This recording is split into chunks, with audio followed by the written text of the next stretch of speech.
Kasabay ng Bonifacio Day, bubuksan sa publiko ang isang mahalagang landmark sa San Juan kung saan pinamumunuan ni Andres Bonifacio ang laban sa mga Kastilang mananakop.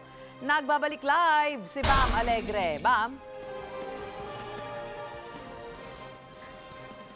Susan, magandang umaga. Pangungunahan ni Pangulong Rodrigo Duterte itong pagdiriwang ng 158th Bonifacio Day dito sa pinaglabanan shrine sa lungsod ng San Juan. Bubuksan sa publiko ng Pangulo ang El Deposito Reservoir na naging target ni na Bonifacio noong laban ng San Juan del Monte noong August 30, 1896. Ito ang pinagmumulan noon ng tubig ng Maynila at nagsilbing armory noong sinakop tayo ng mga Amerikano at pati na rin noong mga panahon ng Hapon. Naging ospital din ito para sa mga may tuberculosis bago tuluyang inabandona matapos ang World War II.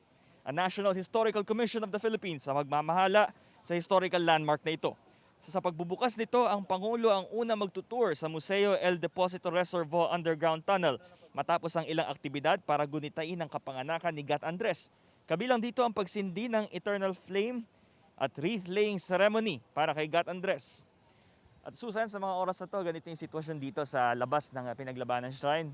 Mas mahigpit ang seguridad in anticipation sa pagdating ng Pangulo. Ito ang live mula rito sa San Juan, Bam Alegre. Buong puso para sa Pilipino.